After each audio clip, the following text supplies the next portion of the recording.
Dans la vie, il y a des livres que tu lis qui t'informent et il y en a d'autres, lorsque tu les lis, ils te transforment. Avec assez de modestie, je peux dire aujourd'hui que ce livre a changé ma manière de voir la vie. Avant de continuer, toi qui me suis, pose-toi la question de savoir, est-ce qu'un livre a déjà changé ta manière de penser? Ou est-ce que tu lis juste pour le plaisir de lire?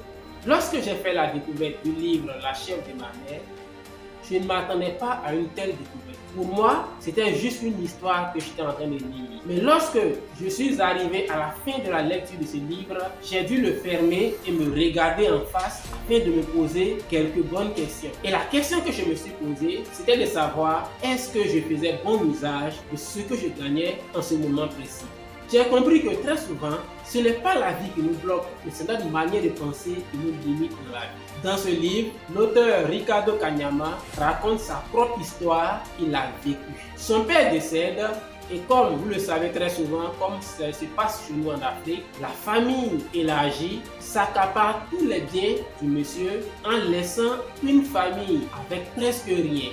Alors, je dis presque rien parce que la mère de Ricardo et sa coépouse n'ont reçu qu'une chèvre comme héritage après 25 bonnes années de vie commune. Et là, un choix s'impose lorsque celle-ci rentre dans son village avec ses enfants.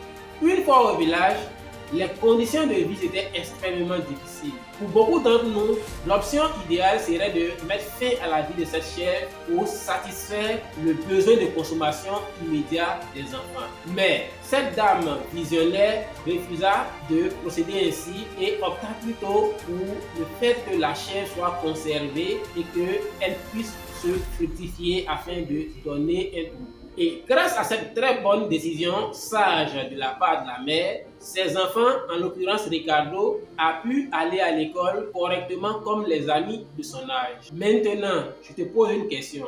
À sa place, qu'allais-tu faire? Allais-tu consommer la chèvre pour satisfaire le besoin immédiat ou tu allais préférer garder la chèvre pour un lendemain meilleur? En lisant cette très belle histoire, j'ai compris quelque chose de fondamental. Le problème n'est pas ce que nous avons, mais plutôt ce que nous faisons de ce que nous avons. Ce livre m'a donc fait réaliser que très souvent, je gâchais des opportunités plutôt que de les saisir après le corps. Je me suis donc retrouvé à me poser la question suivante. Qu'est-ce que je tue très vite dans ma vie plutôt que de laisser la chose se multiplier? Est-ce une idée que je tue trop tôt avant qu'elle n'arrive à maturation? Est-ce un projet que j'abandonne très tôt avant qu'il ne donne ses résultats? Ou le peu d'argent que je gagne, que je gaspille avant de l'avoir judicieusement investi? Aujourd'hui, la chèvre n'est plus forcément sous sa forme animale, même si ça peut être le cas pour certains. Mais ça peut être aujourd'hui ce petit salaire que tu as, ce petit commerce que tu développes, ou bien un talent que tu as, mais que tu sous-estimes jusque-là.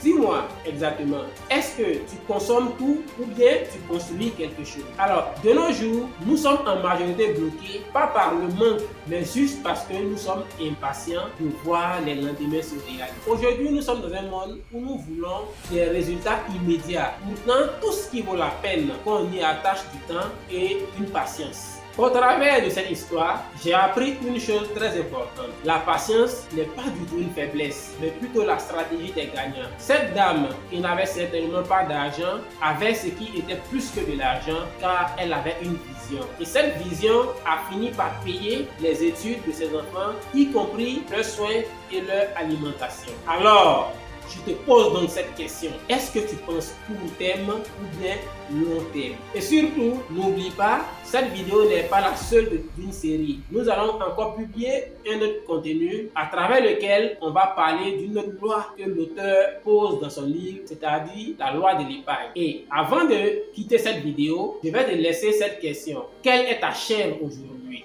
Et qu'est-ce que tu comptes faire de cette chèvre que tu as entre les mains? Si tu as donc apprécié ce contenu, 3 choses à faire. La première des choses, c'est de t'abonner. La deuxième, c'est de liker. Et la troisième, c'est de partager la vidéo avec tous ceux qui comptent beaucoup pour toi. Et je te donne rendez-vous, Inch'Allah, pour la prochaine vidéo sur l'épargne.